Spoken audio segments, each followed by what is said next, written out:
মা বোনেরা, আজকে তোমরা মেলায় ঘুরে বেড়াও, হ্যাঁ বাপজিরা আজকে তোমরা চায়ের দোকানে আড্ডা দাও, আজকে জান্নাতি বাগানে না আসিয়া কাল কিয়ামতের দিনে তোমরা যদি জান্নাত চাও, আল্লাহ বলবে বান্দারে তোমরা সেই দিন জান্নাতের বাগানে যাও না, অতএব এখন কেন তোমরা জান্নাত চাও? বাবারে আমি মাওলানা পিয়ারুল এই কথা বলি না, আমার দয়ার নবী মুস্তাফা সাল্লাল্লাহু তাআলা আলাইহি ওয়াসাল্লাম বলে দিয়েছে কিয়ামতের দিন প্রত্যেকটা বান্দা বান্দিকে জিজ্ঞাসা করা হবে, হ্যাঁ বান্দা বান্দি তোমরা বলো আজকে তোমাদের আমি জগতের মধ্যে পাঠিয়েছিলাম, সুন্দর চেহারা দিয়েছিলাম, যৌবন দিয়েছিলাম, রক্ত দিয়েছিলাম, গোস্ত দিয়েছিলাম, হাত দিয়েছিলাম, পা দিয়েছিলাম, চোখ দিয়েছিলাম, নাক দিয়েছিলাম, কান দিয়েছিলাম, সব কিছু দিয়েছিলাম, তোমার শরীরের মধ্যে আমি আল্লাহ কোন রকমের অভাব অনটন রাখি না। আজকে তোমাকে এত পাওয়ার আমি দিয়েছিলাম, তোমাকে দেখিয়া 100 মানুষ ভয় পাইতো, তোমাকে দেখিয়া মানুষ সাইডে দাঁড়িয়ে সালাম করত, তোমাকে দেখিয়া তোমার বিবি তোমার খিদমত করত, তোমার পিতা মাতা তোমাকে জন্ম দিয়া গর্বিত বোধ মনে করত। আজকে বান্দারে তোমাকে এত কিছু আমি আল্লাহ দিয়েছে, বলো বলো জগতের মধ্যে যাইয়া তুমি আমার জন্য কি করেছ? আহারে এই প্রশ্নটা আমার আল্লাহ তাবারক তাআলা করবে। সেই দিন বান্দা কি বলবে? সেই দিন বান্দার বলার মতো আর কিছু থাকবে না। সেই দিন বলবে হা হা লাদনে আল্লাহ আমরা কিছু জানি না, আমাদের কি হবে কি হবে। এই রকম আপনার ব্যস্ততার মধ্যে মানুষ থাকবে, যারা নামাজ পড়বে, যারা রোজা করবে, যারা জান্নাতি বাগানে যাবে, যারা পিতা মাতার খিদমত করবে, তারা বলবে আল্লাহ জগতের মধ্যে গিয়েছিলাম, নামাজ পড়েছিলাম, আল্লাহ গো ওই নামাজ তোমার দরবারে কবুল হয়েছে কিনা জানি না, রোজা করেছিলাম ওই রোজা তোমার দরবারে কবুল হয়েছিল কি জানি না। আল্লাহ গো পৃথিবীর মধ্যে আমার নবী বলেছিলেন জান্নাতের বাগান আমার আল্লাহ ওটাকে বানায় দেয় যেই জায়গায় আল্লাহ আল্লাহ রাসূলের আলোচনা হয়। আল্লাহ গো আমি ওই জান্নাতের বাগানে আমি একবার গিয়েছিলাম, আল্লাহ বলে বান্দারে আমি আল্লাহ যাকে একবার জান্নাতের বাগানে নিয়ে যায়, আমি আল্লাহ যাকে জান্নাতের খুশবু একবার দিয়ে দেয়া, তার যতই গুনাহ থাক না কেন আমি আল্লাহ তাকে জাহান্নামে দিই না। বান্দারে তুমি যখন জান্নাতের বাগানে গিয়েছো, আমি আল্লাহ তোমার জীবনের গুনাহ খাতাগুলো মাফ করে দিলাম, যাও যাও যাও আমার ফেরেশতার সঙ্গে নবীর পেছনে তুমি লাইন দিয়া দাও, জোরে বলেন সুবহানাল্লাহ। হ্যাঁ বান্দা পৃথিবীর মধ্যে যদি তোমার কোন রকমের ভালো কাজ করার মতো সুযোগ হয়, ভালো কাজ করার মতো তুমি যদি সুবিধা পেয়ে যাও, খারাপ কাজটা বাদ দিয়া ভালো কাজটা আগে করো, কারণ এই ভালো কাজটার কারণে আমার আল্লাহ হয়তো তোমার জীবনের গুনাহ খাতা মাফ করে দিতে পারে, জোরে বলেন সুবহানাল্লাহ। এই জন্য আপনাদের কাছে আবেদন রেখে আজকে মেলায় আপনি যদি না যান তবে কালকে হয়তো বাজার হাটে মেলা পেয়ে যাবেন। আজকে আপনার পোশাকের দরকার, আজকে মেলাতে না নিলে কালকে বাজারে আপনি পেয়ে যাবেন। আজকে আপনার বেগুনি খাওয়ার ইচ্ছা হয়েছে, ফুচকা খাওয়ার ইচ্ছা হয়েছে, জিলাপি খাওয়ার ইচ্ছা হয়েছে, বাদাম খাওয়ার ইচ্ছা হয়েছে, আজকে মেলাতে যাইয়া না কিনলো আগামী কালকে বাজারে পেয়ে যাবেন। কিন্তু এই যে মাহফিলটা আজকে আপনি পেয়েছেন, আগামী কালকে লক্ষ লক্ষ টাকা খরচ করলেও আর পাওয়া যাবে না, পাওয়া যাবে বাবা আর পাওয়া যাবে না। এতই বাবাজি ভাইরা যুবকরা আমার এই মাহফিলটা আর হাতছাড়া করিও না।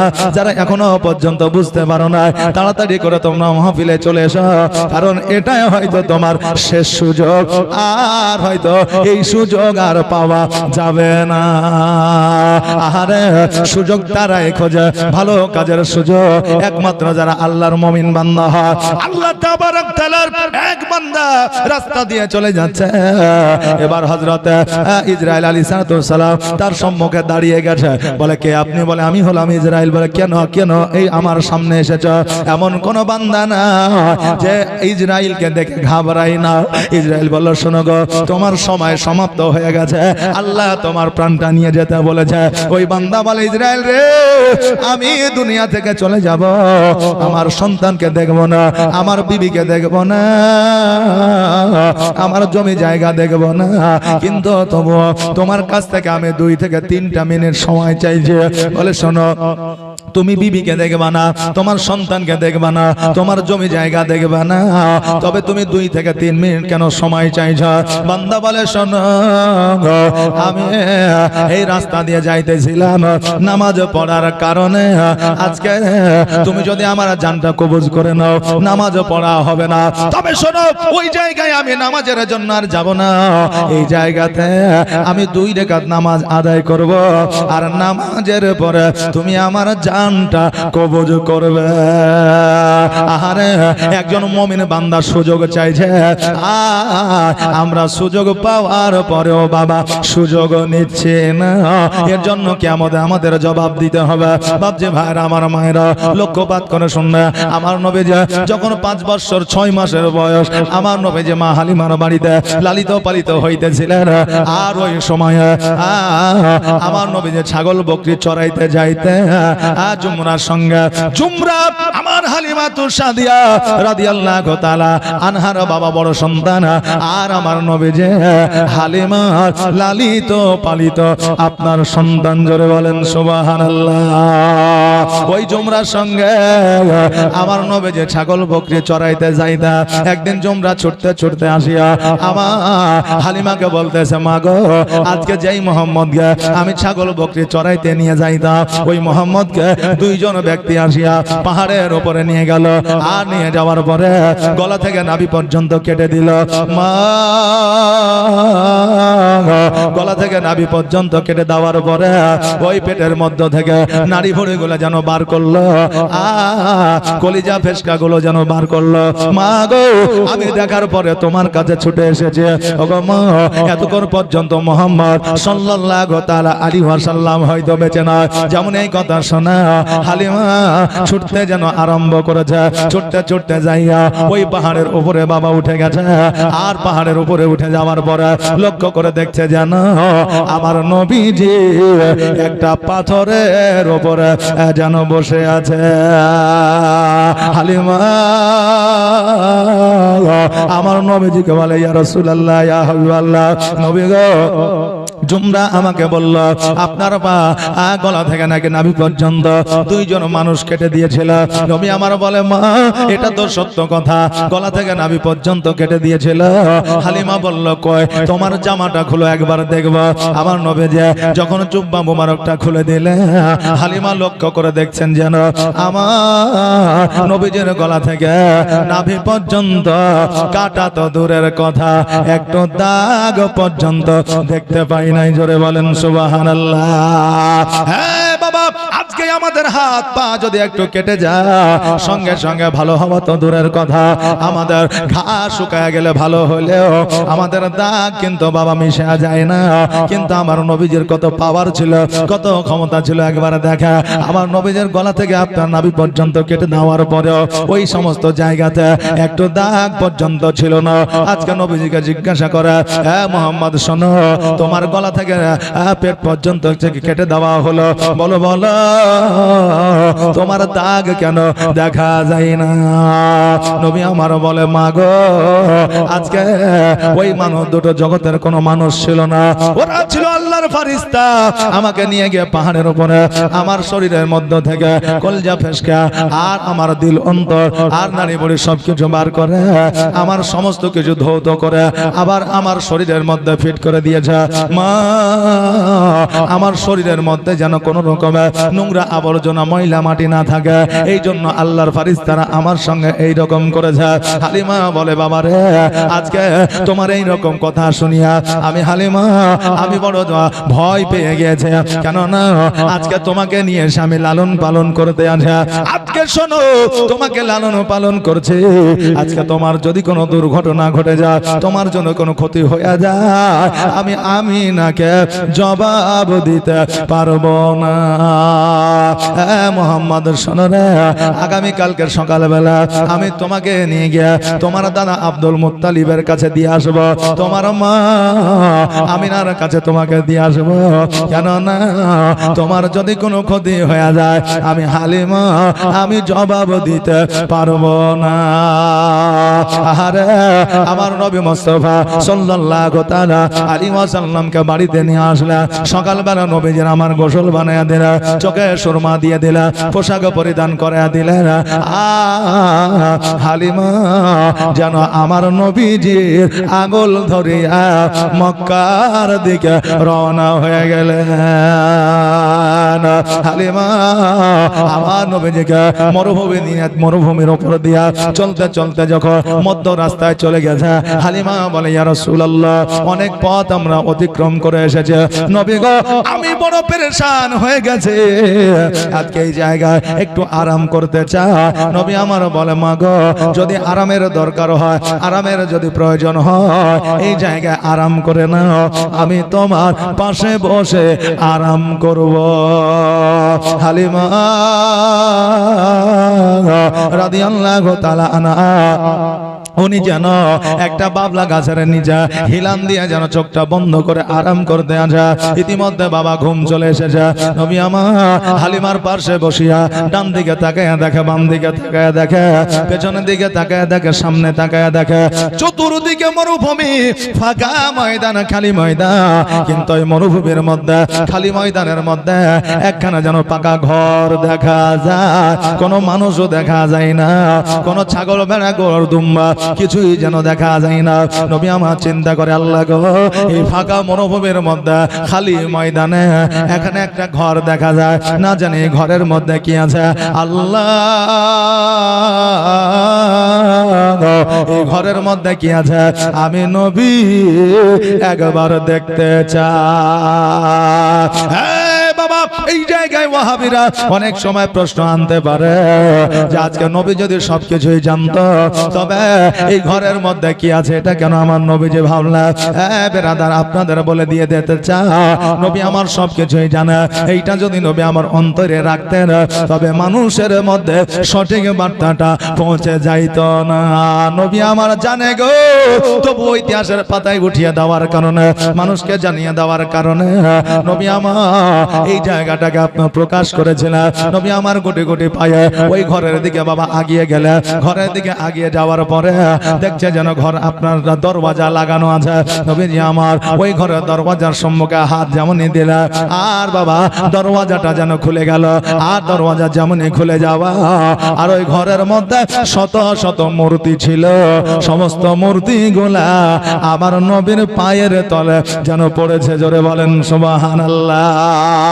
সঙ্গে সঙ্গে ওই ঘর থেকে একজন পুরোহিত বার হয়ে আসিয়া আমার নবীজির হাতখানাকে ধরলে, ধরার পরে বলে বাচ্চা আজকে এই ঘরের মূর্তিগুলা তুমি কেন ভেঙে দিলা? নবী আমার বলে শোনো গো, এত বড় বড় মূর্তি আর আমি বাচ্চা ছেলে, কেমন করে এই মূর্তিগুলা আমার দ্বারা আমার দ্বারা ভাঙা হবে, আমার দ্বারা সম্ভব হবে না।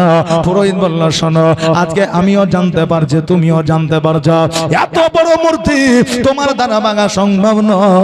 অতএব আজকে এই জায়গায় তুমি ছাড়া আর কেউ নাই। আজকে তোমাকে যদি আমি ছাড়িয়ে দেয়া, আজকে গ্রাম থেকে লোক আসিয়া, শহর থেকে লোক আসিয়া আজকে আমাকে প্রশ্ন করবে কারা এই কাজ করলো, আমি যদি জবাব দিতে না পারে আমার প্রতি অত্যাচার করবে। এই জন্য আমি তোমাকে বন্দী করে রাখবো। মানুষ যখন জিজ্ঞাসা করবে আমি তোমাকে দেখাইয়া দিব।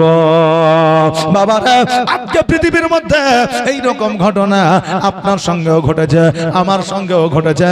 কেননা এমন একটা সময়, এমন একটা টাইম আপনার আমার জীবন দিয়ে গেছে, দোষ না করার পরেও ওই দোষ ঘাড়ে নিতে হয়েছে। না হয় না বাবা? দোষ না করে ওই রকম অনেক দোষ ঘাড়ে নিতে হয়েছে। কেননা আজকে আপনি আমের সময় আমের বাগানে গিয়েছেন, অন্য ছেলেরা ঢিল মেরে আম পেড়ে খেয়েছে, ওই বাগানে আপনি বসে আছেন বলে বাগানের রাখাল এসে আপনাকে বকা দিয়েছে, হয়েছে না হয়নি? তাহলে অপরের দোষ আপনার ঘাড়ে। এখন ছোট্ট ছোট্ট বাচ্চারা 10 জন 12 জন একসঙ্গে খেলাধুলা করছে, এখন দুইটা বাচ্চার সঙ্গে লড়ালড়ি মারামারি শুরু হয়ে গেল। তারা মারামারি লড়ালড়ি করে তারা নিজেদের বাড়ি চলে গেল। নালিশটা বাপ মাকে বলে দিল, আর যেমনই বলে দেওয়া অমনি বলল অমুকের বেটার সাথে ঘুরবি না, ওই ছেলেটা ভালো নয়, অতএব ওই ছেলেটা মারপিট করে না, তার সঙ্গে কোনো রকমের দোষ করে না। এই জন্য আপনাদেরকে বোঝাতে চাই, পৃথিবীর মধ্যে এমন সময় আমার আপনার গিয়েছে, দোষ না করেও ঘাড়ের মধ্যে দোষ নিতে হয়েছে। ওই রকম নবী আমার কোন ধর্মের ক্ষতি করে না, এটা কোন রাবি, কোন আপনার ঐতিহাসিক কিতাব, কোন আপনার দেশের মানুষ, কোন আপনার বিজ্ঞান, কোন আপনার নেতা মন্ত্রী আজকেও বলতে পারে না, কিয়ামত পর্যন্ত বলতে পারবে না। আহারে বাবা, আমার নবীজিকে একটা ঘরের মধ্যে বসে রাখলে, এই দিকে হালিমাতুস সাদিয়া রাদিয়াল্লাহু তাআলা আনহা উনি যেন বাবা ঘুম থেকে জেগে চোখ দুটো খুলে দেখছে, নবীকে দেখা যায় না। ডান দিকে তাকে দেখে, বাম দিকে তাকে দেখে, নবী নাই, নবী নাই। এবার হালিমা যেন হতভম্ব হয়ে যাইয়া আল্লাহকে বল, আল্লাহ গো, আজকে নবীকে নিয়ে যাব মক্কা নগরে, হ্যাঁ আব্দুল মুত্তালিবের কাছে, কিন্তু নবীজিকে দেখা যায় না, কোথায় গেল? আজকে নবীকে যদি খুঁজে না পাওয়া যায়, আজকে মক্কা নগরে আব্দুল মুত্তালিবের কাছে যদি নবীকে পৌঁছে না দিতে পারে, আমি হালিমা মক্কা নগরে যাইতে পারবো না। ওই হালিমা কোটে কোটে পায়ে ওই ঘরের কাছে গেল। যাওয়ার পরে ওই পুরোহিতকে বলে, বাবারা, আজকে ছোট্ট একটা বাচ্চা 5.5 বছরের নুরানিময় চেহারা, আজকে তার নাম হলো মুহাম্মদ। আজকে যে বাচ্চাটা কি তুমি দেখেছো? বলে দেখেছে, একটা বাচ্চাকে ঘরের মধ্যে রেখেছি, এই বাচ্চাটি কিনে একবার দেখো। হালিমা ওই বাচ্চাটাকে যখন দেখতে গেল, দেখছে যেন ওই বাচ্চাটা আর কেউ না, ওটাই হলো নবী মুস্তাফা। জোরে বলেন সুবহানাল্লাহ। হালিমা ছুটতে ছুটতে যাইয়া আমার নবীজিকে বুকের মধ্যে জড়িয়ে ধরে বলে, হ্যাঁ বাবা শোনো, আজকে তোমাকে এই জায়গায় কেন রাখা হয়েছে? নবী আমার বলে, মা, এই ঘরটা বন্ধ ছিল, ঘরের মধ্যে কি আছে এটা আমি নবী দেখতে চাইছিলাম, কিন্তু এই ঘরের দরওয়াজা যখন খুললাম, শত শত মূর্তি আমার পায়ের তলে পড়েছে। মা গো, আজকে এই পুরোহিত বলতেছে আমি নাকি এই মূর্তিগুলা ভেঙেছে। ও গো মা, আমার দ্বারা এটা সম্ভব নয়। হালিমা বলে, পুরোহিত রে, আজকে এই বাচ্চাটাকে তুমি ছেড়ে দাও, কারণ এই বাচ্চা জীবনে কোনোদিন মিথ্যা বলে না, কালকেও বলবে না, কিয়ামত পর্যন্ত কেউ প্রমাণ করে দিতে পারবে না। আজকে মিথ্যা কথা বলে না বলে আজকে তাইফবাসীরা একে আখ্যায়িত করেছে আল আমিন নাম দিয়ে। জোরে বলেন সুবহানাল্লাহ। আল আমিন শব্দের অর্থ হলো সত্যবাদী। ওই পুরোহিত বলে, না না, কোন রকম ভাবে ছাড়া যাবে না। এবার হালিমা বলে, শোনো, আজকে এই বাচ্চাটাকে যদি তুমি ছেড়ে না দাও, আমি হালিমা আব্দুল মুত্তালিবকে জবাব দিতে পারবো না। পুরোহিত বলে, হালিমা কি নামটা বললে? বলে আব্দুল মুত্তালিব। বলে এই বাচ্চার নাম কি? মোহাম্মদ। বলে হ্যাঁ। বলে এর মায়ের নাম কি? আমিনা। বলে হ্যাঁ। বলে এর বাপের নাম কি? আব্দুল্লাহ। বলে হ্যাঁ। আরে হালিমা, আমি বড় অন্যায় করে দিয়েছি, বড় ভুল করেছে, কারণ এই বাচ্চাটা এই জগতের মধ্যে সাধারণ বাচ্চা নয়, এই বাচ্চাটা হলো আখেরি পয়গম্বর। জোরে বলেন সুবহানাল্লাহ। সঙ্গে সঙ্গে ওই বান্দা যায় আমার নবীজির হাতখানা ধরে বলে, ইয়া রাসূলুল্লাহ, নবী গো, আমি বড় অন্যায় ভুল করে দিয়েছে। ইয়া রাসূলুল্লাহ, আপনি একটা সময় আসবে, যেই সময় কালেমা আপনি দাওয়াত দেবেন, যেই সময় মানুষকে মুসলমান বানাবেন। ওগো নবীজি,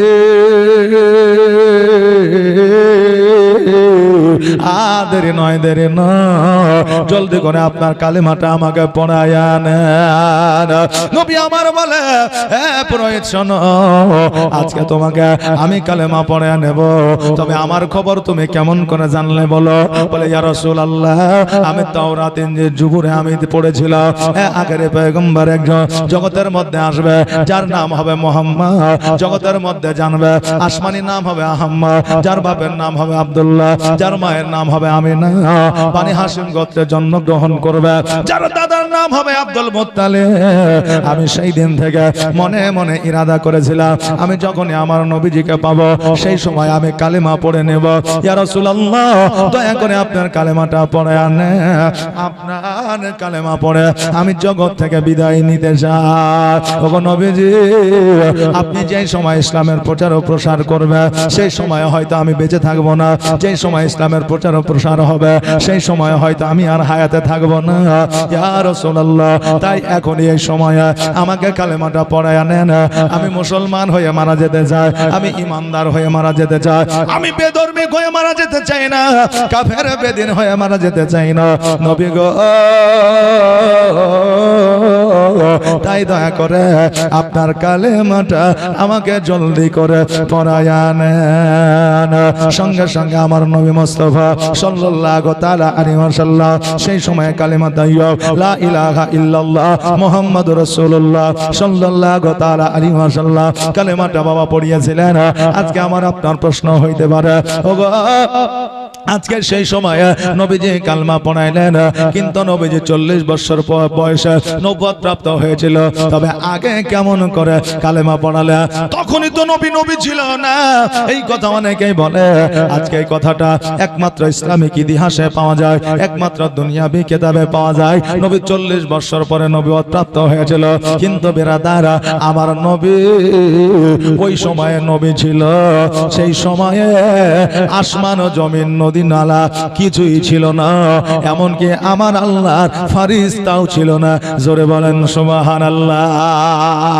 ওই সময় আমার নবী ছিলেন, আর আমার নবী যে 40 বছর বয়সে কেমন করে নবুয়ত প্রাপ্ত হইতে পারে? হ্যাঁ বাবা, এই কথাগুলো দুনিয়াবি কথা, এগুলো কোন দলিল ভিত্তিক কথা নয়। হ্যাঁ বেরাদা, আজকে আপনাদের কাছে বলে দিয়ে যায়, সেই সময় আমার নবী মুস্তাফা সাল্লাল্লাহু তাআলা আলাইহি ওয়াসাল্লাম আপনার কালেমা পড়িয়েছিলেন।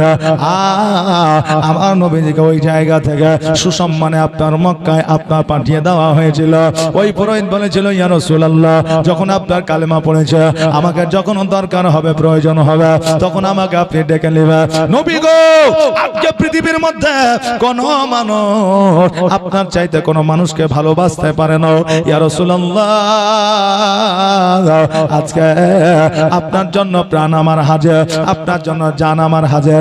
আপনি যেই সময়ে ডাকবেন, যেই সময় ইশারা করবেন, যেই সময় আমাকে বলবেন, আমি সেই সময়ে আপনার কাছে হাজির হইয়া যাব। জোরে বলেন সুবহানাল্লাহ।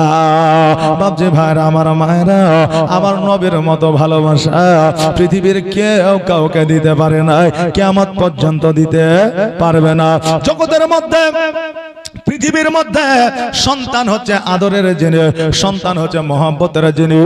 আজকে সন্তানকে ভালোবাসবেন, ওই সন্তান বড় হইয়া আপনার কাছে কিছু আবদার করবে, একটা কেটিএম বাইক দাও, একটা RTR বাইক দাও, একটা সুপার স্প্লেন্ডার দাও, আমাকে একটা ব্যবসা করে দাও, আমাকে জমি জায়গা দাও, আমাকে গাড়ি দাও, আমাকে বাড়ি দাও। এইরকম কিছু আবদার আপনার কাছে রাখবে।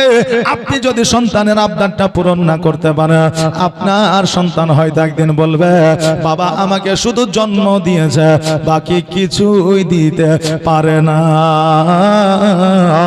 সন্তানকে এত আদর, যত্ন, মহব্বত, ভালোবাসা দিয়েছে, তবু একদিন না একদিন সন্তানের কাছে আপনি খারাপ হবে। বিবিকে ভালোবাসা দিচ্ছেন, বিবিকে ভালোবাসা, ওই বিবি আপনার অভাব অনটনের সময় সে নিজেও মনে মনে বলবে, আল্লাহ গো, আমি এমন একজনকে বিবাহ করেছিলাম যার জন্য আমার জীবনটা বরবাদ হয়ে গেল। ভাইকে ভালোবাসবে, এমন একটা সময় আসবে, এক কাঠা জমির জন্য ভাই আপনার সঙ্গে যুদ্ধ ঘোষণা করবে। বোনকে ভালোবাসবেন, এমন একটা সময় আসবে, বোনকে ভাগ না দিলে, জমি জায়গা না দিলে, একটু যদি কম হয়ে যায়, ওই বোন আপনার বাড়িতে আর আসবে না, আপনার সঙ্গে দেখা আর করবে না। এইরকম সমস্যা বাবা পৃথিবীর মধ্যে এখন ঘন ঘন দেখা যায়। এই জন্য জগতে মহব্বত বাবা কিয়ামত পর্যন্ত আপনার জারি থাকে না। এই জন্য বাবা সব চাইতে বেশি আমার নবী মুস্তাফা সাল্লাল্লাহু তাআলা আলাইহি ওয়াসাল্লামকে বেশি ভালোবাসতে হবে, কারণ নবীর সঙ্গে প্রেম মহব্বত করিলে এই জগত মঙ্গল হবে, পরের জগত মঙ্গল হবে।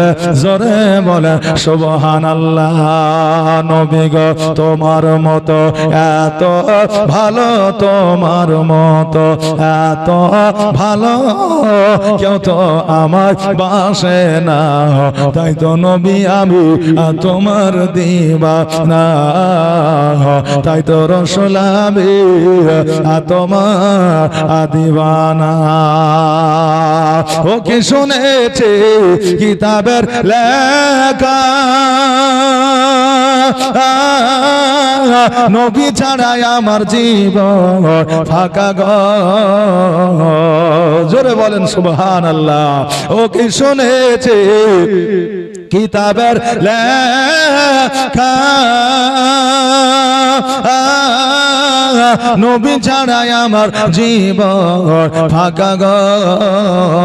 নবীজিকে ভালো না বাসিলে, নবীজিকে ভালো না বাসিলে আল্লাহ পাওয়া যাবে না। তাই তো নবী আমি তোমার দিওয়ানা।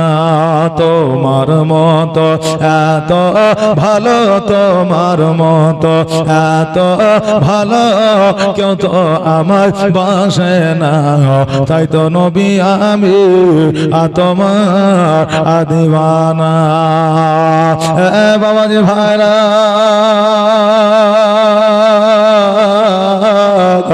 আমার নবী মুস্তাফা সাল্লাল্লাহু তাআলা আলাইহি ওয়াসাল্লাম ওই স্থান পরিবর্তন করে মক্কা নগরে যখন বাবা প্রবেশ করবে, দেখতেছে যেন আব্দুল মুত্তালিব রাদিয়াল্লাহু তাআলা আনহু কাবা ঘরে হিলান দিয়া যেন বাবা বসে আছে। আমার নবী যে ছুটতে ছুটতে যাইয়া আব্দুল মুত্তালিবের যেন বুকের মধ্যে ঢুকে গেছে। আহারে, কোন আব্বা যখন 1 মাস পরে বিদেশ থেকে বাড়িতে আসে, সন্তান যদি বাবাকে দেখতে পায় ছুটতে ছুটতে যাইয়া বাবার আঙুলখানা ধরলে, বাবা জলদি করে ওই সন্তানকে কোলে উঠাইয়া এলে। আজকে দাদা যদি আপনার চাকরি বাকরিতে যায়, দাদা যদি 3 দিন 5 দিনের জন্য বাড়ি থেকে কোথাও যায়, ওই দাদা যখন বাড়িতে আসে পোতা পুতিনেরা ছুটতে ছুটতে যাইয়া দাদার কোলে আপনার উঠে যায়। কারণ মহব্বতের জিনিস হইল পোতা। কারণ পোতা যখন দাদার সঙ্গে মিশে যায়, নিজের সন্তানকে বাবা অনিহার চোখে অনেক বাবা দেখতে থাকে, পোতাকে যেন বেশি ভালোবাসে। এইরকম পরিবার অনেকে আছে রে বাবা, কিন্তু এটা অন্যায় নয়, এটা বাবা খারাপ নয়। কারণ দাদার পোতার মধ্যে মহব্বত থাকা, এটা হলো আমার প্রিয় নবীজির সুন্নাত। জোরে বলেন সুবহানাল্লাহ।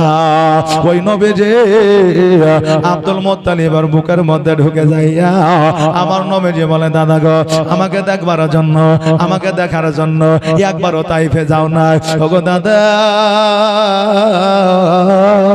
আমি মুহাম্মদ আজকে আপনার বুকে আসিয়া আমি নবী যেন খুশি হইয়া গেলাম।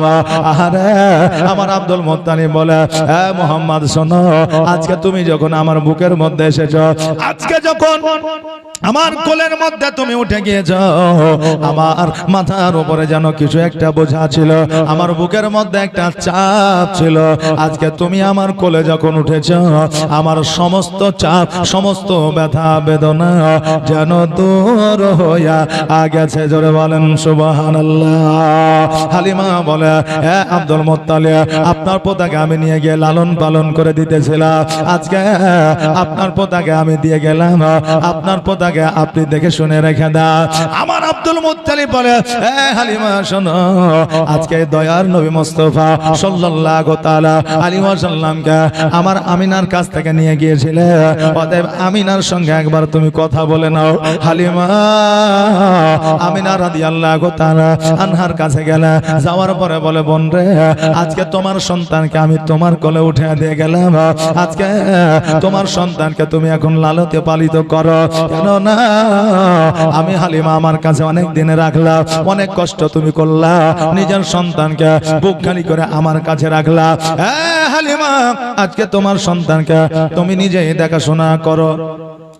আমিনা বলল, হালিমা আমার সন্তানকে যখন আমার কাছে রেখে গিয়েছ, আমার কাছে রেখে যাচ্ছ, তাতে কোনো অসুবিধা না, কিন্তু তুমি যে 5 বছর 5.5 বছর তুমি লালন পালন করলা, কোলে নিলা, তোমার মায়া মহব্বত লেগে গেছে।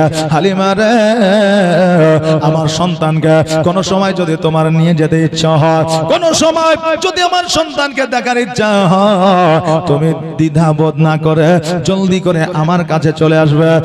হালিমা শোনো, আরো একটা কথা তোমাকে বলে দিয়ে যা, আজকে তোমার বাড়িতে যদি কোনো অভাব অনটন হয়, যদি চালের দরকার হয়, জওয়ের আটার প্রয়োজন হয়, খেজুরের যদি প্রয়োজন হয়, টাকা পয়সার যদি দরকার হয়, তুমি কোনো রকমে লজ্জিত বোধ না করে আমি না, আমাকে তুমি বলবে, আমি তোমার হাতে উঠাইয়া দিব।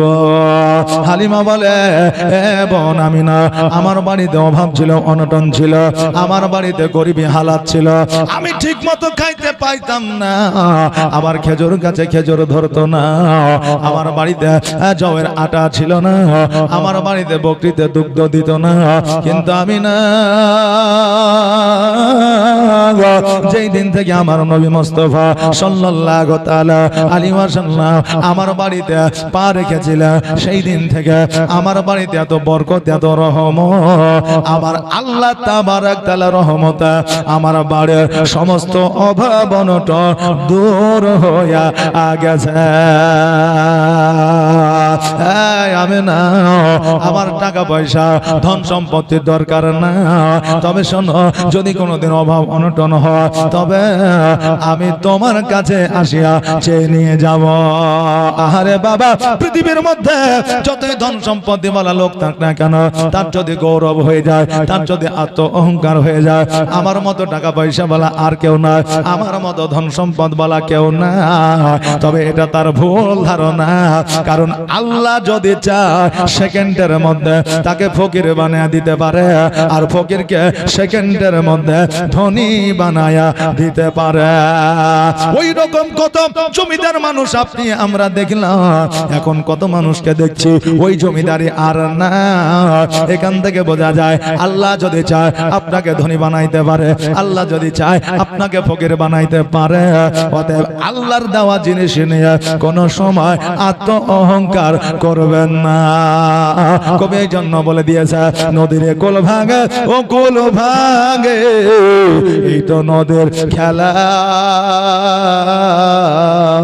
নদীর কোল ভাঙে ও কোল ভাঙে, এই তো নদীর খেলা রে ভাই, এই তো নদীর খেলা। সকাল বেলা ধনী সেরে ফকির সন্ধ্যা বেলা।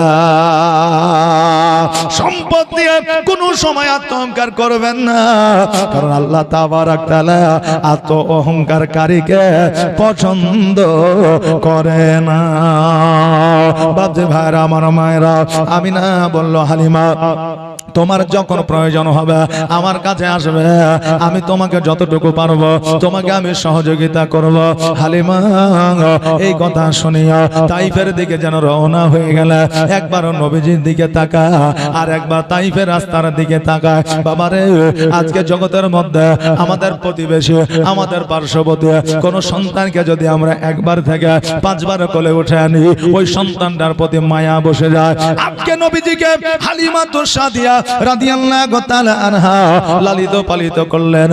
আজকে ওই হালিমা নবীজিকে ছেড়ে যাইতে যেন কলিজা আপনার ফেটে যায়। আল্লাহর নবী নূরে নবী গো, আপনি নবী আমার জীবনের জীবন, আপনি আমার জীবন সাথী, অন্ধকার কবরের বাতি, আপনি আমার জীবন সাথী, অন্ধকার কবরের বাতি, আপনি নবী আমার নির্জনের একজন। আল্লাহর নবী নূরে নবী গো, আপনি নবী আমার জীবনের জীবন। আর দেখে আপনার মজেজা ভাগবতী খাদিজা দেখে আপনার মজেজা ভাগবতী খাদিজা সপে দিল নবী আজীবন আর মরণ আল্লাহর নবী নূরে নবী গো আপনি নবী আমার আজীবনের জীবন আপনি আমার জীবন সাথী অন্ধকার কবরের বাতি আপনি নবী আমার নির্জনের একজন আল্লাহর নবী নূরে নবী গো আপনি নবী আমার আজীবনের জীবন বাবাজি ভাইরা হালিমাতুর সাদিয়া রাদিয়াল্লাহু তাআলা আনহা ওই সময় আমার নবীজিকে রাখিয়া যেন তাইফের দিকে রওনা হয়ে গেলেন এই দিকে আমার নবীজি সারা রাত মায়ের কাছে তাকিয়া সর্বক্ষণ যেন আমার নবী মুস্তাফা মায়ের সঙ্গে সময়টা কাটালে মায়ের সঙ্গে যেন কথাবার্তা বললেন রাত্রিবেলায় ঘুমায় শুভে সাদেকের সময় উঠিয়া নবী আমার রাস্তার ধারে যেন বসে আসে হঠাৎ করে দেখতে আসে বাচ্চা বাচ্চা ছেলেরা যেন কোথায় যেন যাইতে আসে নবী আমার ডাক দেয়া বলে এ মক্কার বাচ্চারা তোমরা কোথায় যাও তারা বলল আমরা খালি মরুভূমিতে আমরা যাই খেলাধুলা করার জন্য ওই বাচ্চাগুলো যখন চলে গেল নবী আমার শেষের বেলা গুটি গুটি পায়ে যেন ওই জায়গায় হাজির হইল হাজির হওয়ার পরে নবী আমার বসে বসে ওই বাচ্চাদের খেলাধুলা দেখছে আরে বাবা ওই সময়ের খেলা ছিল আলাদা আর বর্তমানের খেলাধুলা হইল আলাদা ওই সময় খেলাধুলা করলে ওই খেলাতে সমাজের উপকার ছিল ওই খেলাতে বাচ্চাদের শারীরিক উপকার ছিল ওই সময়ের খেলাধুলায় বাবা রোগবালা দূরে থাকতো খেলার মধ্যে বাবা আপনার বরকত ছিল আর বর্তমানে যে খেলাধুলা ওই খেলাধুলাতে শান ও শওকত তো দূরের কথা যত যুবক ছেলে ছিল অনেক যুবকের জীবন বরবাদ হয়ে গেল আজকে রাস্তার মোড়ে গাছের তলায় বাগানে শুধু মোবাইল নিয়ে বাচ্চারা বলছে মার মার ধর ধর চলে গেল এই ছোটা যা কুড়িটা বের কর গেঞ্জিটা বার কর বলছে না বলছে বাবা এই গেম খেলতে যাইয়া এই মোবাইল পাইয়া আজকে তাদের জীবনটা নষ্ট হয়ে গেল অনেক যুবক গলায় দড়ি দিয়ে মারা গেল কেননা আজকে মোবাইলের মাধ্যমে যে জুয়া উঠেছে মোবাইলের মাধ্যমে যে আপনার গেম উঠে গেছে আপনি যদি না খেলে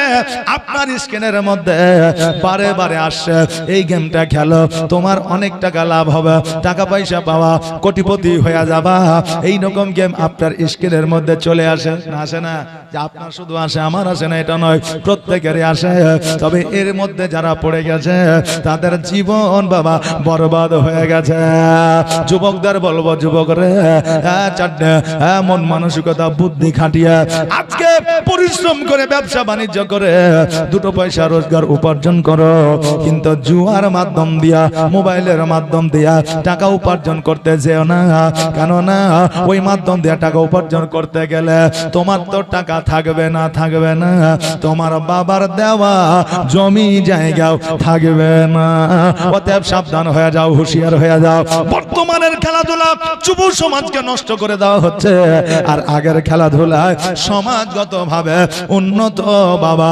হয়েছে বাবা রে ভাইরা ওই সময় খেলার উপকারিতার একবার দেখেন আমার নবীজি সকল বাচ্চাদের খেলাধুলা দেখতে আসে যখন বিকেল বেলা হলো সূর্য ডুবে যাবে ঢলে গেছে ওই সময় দেখতেছে যেন আরবিয়ান বড় বড় আল্লাহর বান্দারা নামি দামি মানুষেরা ওই মরুভূমিতে যেন হারিকেল নিয়ে বাবা হাজির হয়েছে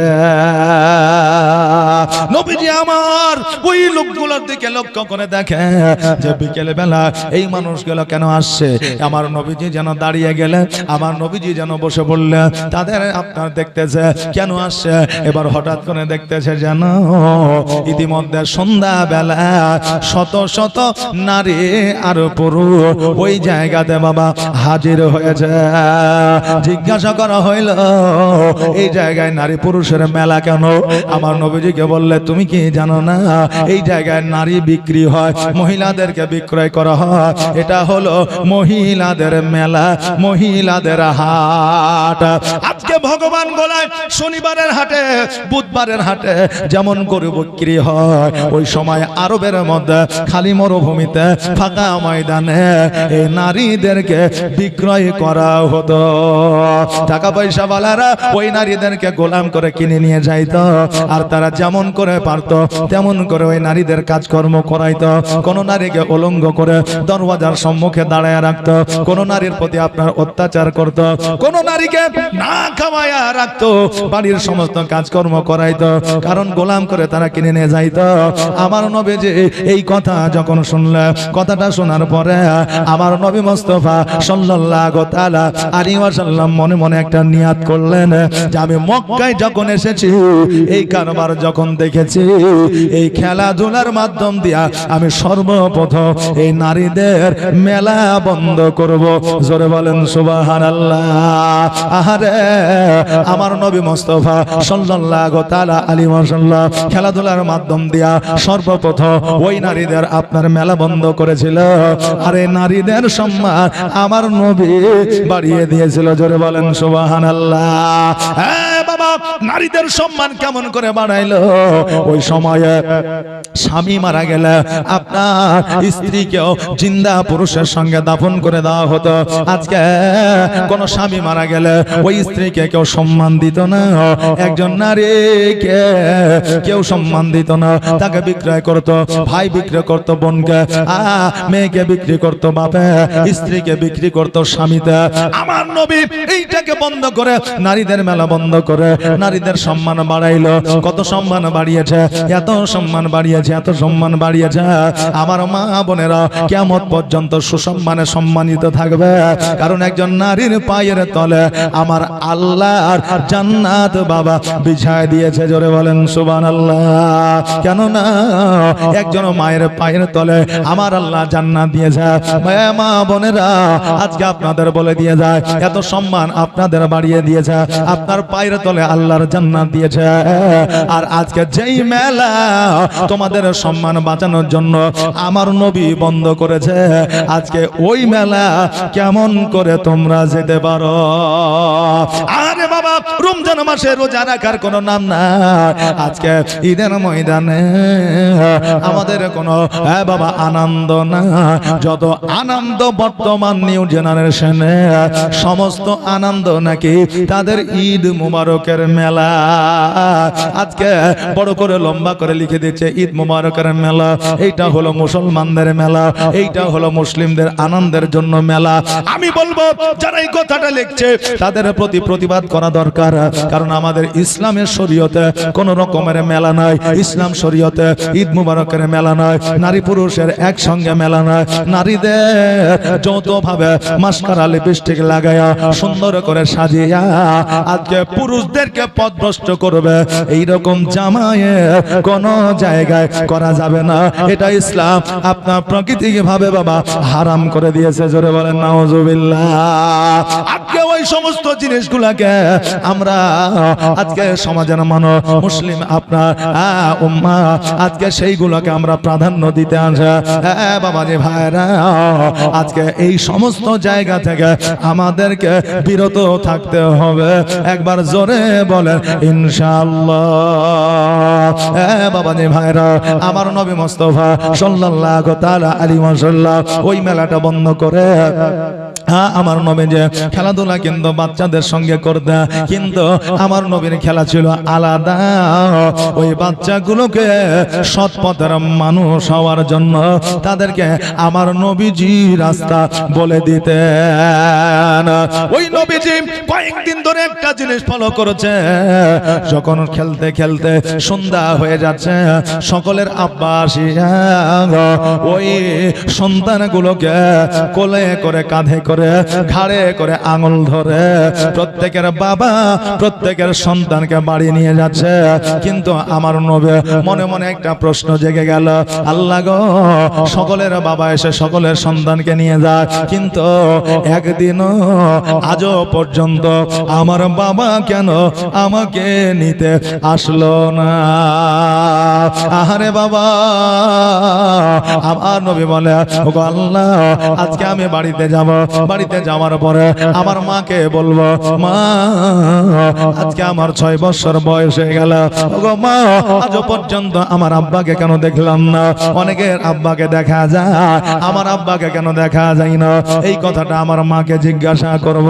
আমার নবী যে মুখটাকে নিচু করে আমার নবী যে গোটে গোটে পায়ে যেন বাড়িতে পৌঁছালে, বাড়িতে পৌঁছানোর পরে দেখতেছেন যেন মা আমিনা রাদিয়াল্লাহু তাআলা আনহা একটা জায়গায় যেন বসে আছে। আমার নবীজি আমার আমিনা রাদিয়াল্লাহু তাআলা আনহা আঁচলখানা ধরে যেন আমার নবীজি কোন জোরে আপনার মধুর সুরে আওয়াজটাকে নিচু করে আমার নবী যেন বলতেছে, মা আমি একটা কথা তোমাকে জিজ্ঞাসা করতে চাই। বাবা, আজকে পৃথিবীর মধ্যে সন্তানদের আদর্শ হবে এইরকম, সন্তান যতই বড় হোক না কেন, সন্তান যত বড় চাকরি করুক না কেন, সন্তান যত বড় সুশিক্ষায় শিক্ষিত হোক না কেন, সন্তান যতই কোয়ালিফাইড পারসন হোক না কেন, ওই সন্তান যদি আব্বা মাকে গম্ভীর আওয়াজে কথা বলে, ওই সন্তানের কথা যদি আব্বা মা কষ্ট পেয়ে যায়, ওই সন্তানের কথা শুনিয়া বাপ মা যদি ভয় পেয়ে যায়, ওই সন্তানের চলাফেরা দেখিয়া বাপ মা যদি ভয় পায়, ওই সন্তান কখনো কোয়ালিফাইড পারসন হইতে পারে না, ওই সন্তান সুন্দর আদর্শের সন্তান হইতে পারে না, ওই সন্তান কখনো সুশিক্ষায় শিক্ষিত হইতে পারে না। কারণ সন্তান সর্বদা সর্বক্ষণ বাবাকে মাকে সম্মান দিয়ে কথা বলবে, বাবা মা সন্তানকে কথা বলতে কোনো রকমের দ্বিধাবোধ করবে না, ওটাই হলো আদর্শবান সন্তান। জোরে বলেন সুবহানাল্লাহ। কিন্তু বর্তমানে আমরা বাপ মায়ের সন্তান, আমাদের বাপ মায়ের সঙ্গে এমন স্যালুট করে, আমাদের বাপ মায়ের সঙ্গে এমন ব্যবহার দেখায়, আমাদের বাপ মায়ের সঙ্গে এমন করে চলাফেরা করে, আমাদের বাপ মা নেতা মন্ত্রীকেও অতটা ভয় পায় না কথা বলতে, যতটা ভয় নিজের সন্তানকে করে। বর্তমানে এই পরিস্থিতি আমাদের ঘরে ঘরে। অতএব আমি যুবকদের বলবো, সন্তানদের বলবো, পিতা মাতার সঙ্গে এমন আচরণ করিও না, পিতা মাতার সঙ্গে এমন দুর্ব্যবহার দেখায় না। যেই বাপ মা তোমাকে জন্ম দিয়া তোমাকে ভয় করে, একদিন কিয়ামত আসবে রে বাবা, সেই দিন তোমার স্থান হবে জাহান্নামে। ওই বাপ মা ভয় করেছে তোমাকে, এই কারণে জোরে বলেন সুবহানাল্লাহ।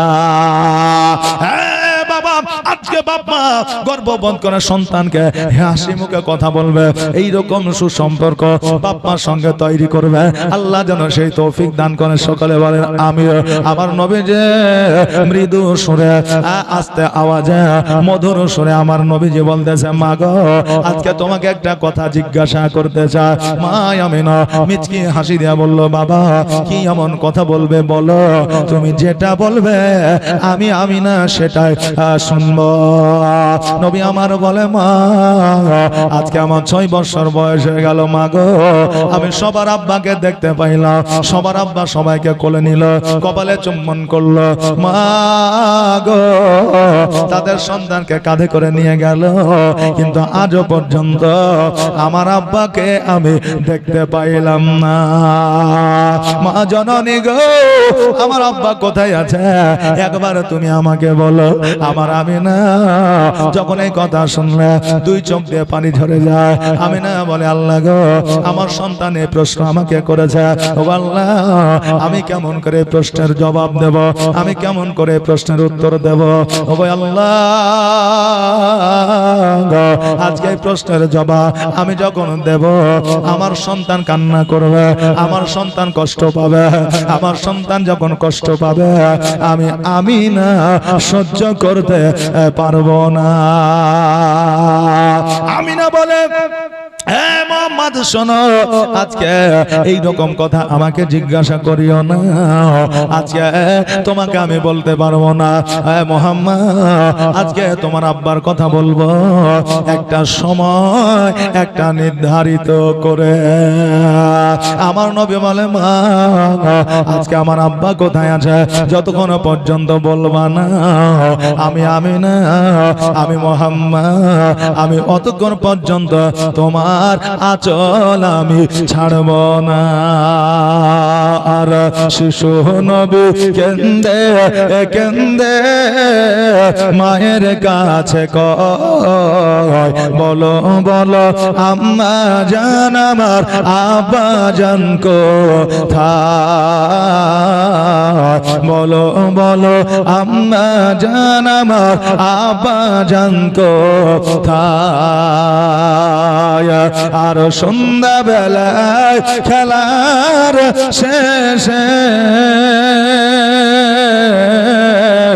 সব ছেলেদের পিতা এসে, আর সন্ধ্যা বেলায় খেলার শেষে সব ছেলেদের পিতা এসে আমার খেলার সাথী ভাইদের সঙ্গে নিয়ে যায়, বলো বলো আম্মা জান আমার আব্বা জান কোথায়। শিশু নবী কেন্দে কেন্দে মায়ের কাছে কয়, বলো বলো আম্মা জান আমার আব্বা জান কোথায়। আর ধাত্রী বাড়িতে যখন ছিলাম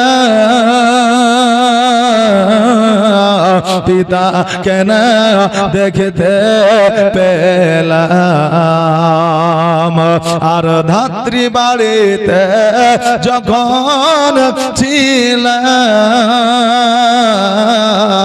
পিতা কেন দেখতে পেলাম।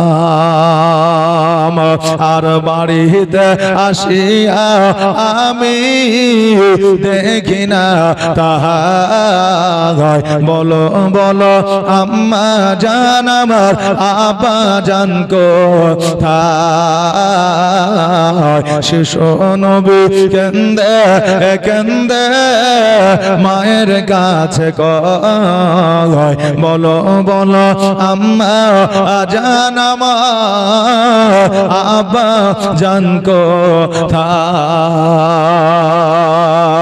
আল্লাহুম্মা সাল্লাল্লাহু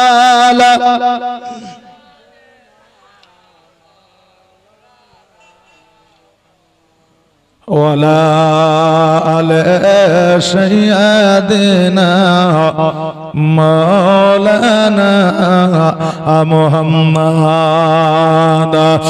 বাবাজি ভাইরা, আমার দয়ার নবী বলে, মা গো যতক্ষণ পর্যন্ত আমার আব্বা কোথায় আছে না বলবা গো মা, ততক্ষণ পর্যন্ত আমি তোমার আঁচল ছাড়বো না।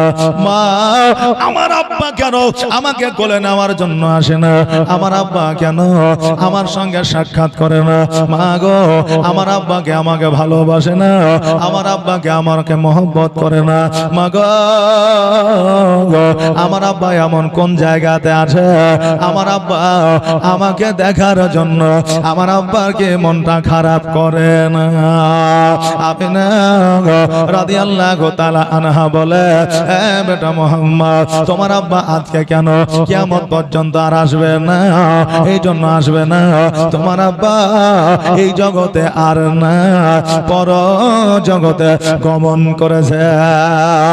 তোমার আব্বা যা ওই মাকামে আব্বা আরাম করছে, তোমার আব্বা তোমাকে কোলে আর কোনোদিন নেবে না, তোমাকে আর চুম্বন করবে না।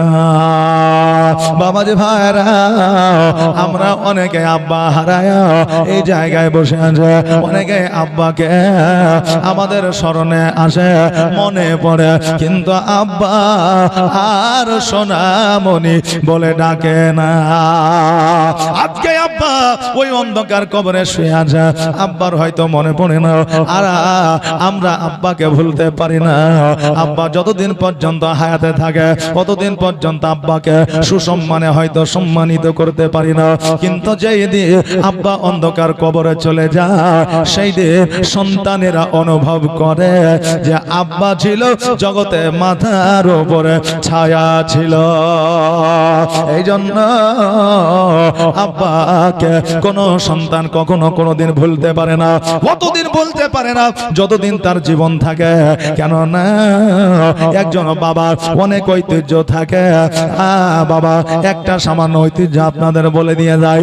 আব্বা আমাদের কোলে নিয়েছে, আব্বা আমাদের কপালে চুম্বন করেছে, আব্বা আমাদের গালে চুম্বন করেছে, সুশিক্ষায় শিক্ষিত করেছে। আমার আব্বা আপনার আব্বা আজকে আমাদের রুজি দিয়েছে। আল্লাহ তাবারাক তাআলা রুজির মালিক, কিন্তু বাপের মাধ্যম দিয়ে আমাদের রুজি দিয়েছে। ওই বাবা কত কষ্ট করে রোদ্রের তাপে জমিতে কাজ করেছে, সুন্দর চেহারা কুৎসিত হয়ে গেছে রোদের তাপে, তবুও বাবা নিজের শরীরের চিন্তা করে না, ওই সন্তানের চিন্তা করেছে। জোরে বলেন সুবহানাল্লাহ। ওই আব্বা ঈদের দিনে ছিঁড়া গেঞ্জি পরে, ছেঁড়া লুঙ্গি পরে ঈদগার ময়দানে গেছে, সন্তানকে নতুন জামা কাপড় দিয়েছে। বাবার পায়ের চপ্পল না, পায়ের গুল্লাগুলো, পায়ের তালুগুলো ফেটে গেছে, কিন্তু বাবা তবুও চপ্পল কিনে না, সন্তানকে নতুন চপ্পল দিয়েছে, ঈদগার ময়দানে নিয়ে গেছে। বাবা সূর্যের তাপে বসে আছে আর সন্তানকে ছাতা ধরে ছায়া তলে রেখেছে। জোরে বলেন সুবহানাল্লাহ। বাবা আজকে আমরা সন্তান বলে আমাদেরকে শুধু রৌদ্রের তাপ লাগে না, বাবাকেও রৌদ্রের তাপ লাগে, মাকেও রৌদ্রের তাপ লাগে। বাবারও খিদে আছে, মায়েরও খিদে আছে। তোমার খেতে মন চায়, বাপ মায়েরও খেতে মন চায়, কিন্তু বাপ মা নিজে না খাইয়া তোমাকে খাইয়েছে। জোরে বলেন সুবহানাল্লাহ। ওই বাবার গুরুত্ব এখন হয়তো বুঝতে পারো না, যেই দিন বাবা মা থাকবে না সেই দিন বাবা মায়ের গুরুত্ব তুমি ভুলতে পারবে না। আজকে হয়তো বাবা কবরে শুয়ে আছে, বাবার হয়তো মনে পড়ে না, কেননা আমার আল্লাহ তাবারাক তাআলা ওই বাবাকে ঘুম দিয়েছে। কিয়ামতের দিন বাবা উঠবে, কিন্তু তুমি ভুলতে পারবে না। বাড়ির পাশে বাবার কবর, তবু দেখা হয় না। বাবা আমার ভুলে গেলে ভোলা তো যায় না। আহারে বাবা, বাবা যখন বেঁচে ছিল বাবার সঙ্গে দেখা করো নাই, বাবার খোঁজ খবর নেও না। এখন বাবা অন্ধকার কবরে শুয়ে আছে, আল্লাহ তাকে চিরনিদ্রা দিয়েছে। আজকে ওই বাবাকে মনে করে কোনো লাভ হবে না। এই জন্য বাবা হায়াতে যতদিন পর্যন্ত আছে ওই বাবাকে সম্মান করে, বাবার খোঁজ নেন, খবর নেন। বাবা জমি চাই না, জায়গা চাই না সন্তানের কাছ থেকে, শুধুমাত্র বাবা সন্তানের কাছ থেকে একটু ভালোবাসা চাই। জোরে বলেন সুবহানাল্লাহ। জমি জায়গার জন্য বাপ মার কাছে আমরা আবদার করি, মারে ওই জায়গাটা ছোট ভাইকে নয় আমাকে দিয়ে, কিন্তু বাবা কোনোদিন সন্তানের কাছ থেকে জমি জায়গা বাড়ি গাড়ি চাই না। এটাই হলো বাবার ঐতিহ্য। জোরে বলেন সুবহানাল্লাহ। এই বাবাকে ভুলে গেলে হবে না। এই বাবাকে যদি ভুলে যায় আমার, এই বাবাকে যদি ভুলে যায় আমার আল্লাহ ক্ষমা করবে না। হে বাপজি ভাইরা, আমার নবী মুস্তাফা সাল্লাল্লাহু তাআলা আলাইহি ওয়াসাল্লাম বলে, মা গো আমার আব্বা মাকামে আব্বা আরাম করেছে, আমার আব্বা আমাকে কোলে নেওয়ার জন্য আসবে না, আমার আব্বা আমাকে বুকে জড়ায়া ধরবে না। ও গো মা, এই কথা কেন আমাকে আগে বলো না? আমিনা বলে, বেটা রে, আমি যদি তোমাকে তোমার আব্বা জানের কথা অগ্রিম বলে দিতাম, আজকে তুমি দুঃখ কষ্ট ব্যথা বেদনা পেয়ে যেতে। তোমার ব্যথা বেদনা দুঃখ কষ্ট যন্ত্রণা আমি না সহ্য করতে পারতাম না। বাবা মায়ের যদি এত মহাব্বত সন্তানের প্রতি হয়, আমার আল্লাহর ভালোবাসা বান্দাদের প্রতি একটা মায়ের চাইতে 70,000 গুণ বেশি। জোরে বলেন সুবহানাল্লাহ। আরে বাবা, আমার নবী বলে মা গো, আমার আব্বা মাকামে আব্বা আরাম করছে, আমি আব্বা জানের কবরটা একবার জিয়ারত করতে চাই, দর্শন করতে চাই। আমিনা বলে নবী গো, আজকে আমার যেই দিন বিবাহ হয়েছিল, মক্কা থেকে মদিনা থেকে মক্কা এসেছিল, তারপরে আর জিন্দেগিতে জীবনে কোনোদিন বাড়ি থেকে বার হই না। বিবাহ করে আমি মক্কায় এসেছিলাম, আসার পরে আমার স্বামী বাণিজ্যে গিয়েছিল। আমার স্বামী বাণিজ্যে যাওয়ার পরে মাকামে আব্বা ইন্তেকাল করেছিল। সেই সময়ে আমার অভিভাবক কেউ ছিল না। আজকে তোমার দাদা, আমার শ্বশুর আব্বা আমার বর্তমান অভিভাবক। অতএব আমার শ্বশুর আব্বা আমাকে কোনোদিন বাইরে যাওয়ার অর্ডার দেয় না, আর আমি কোনোদিন বাইরে যেতে চাই না। আমার আব্বা দেশে, আমি এখনো পর্যন্ত যাই না।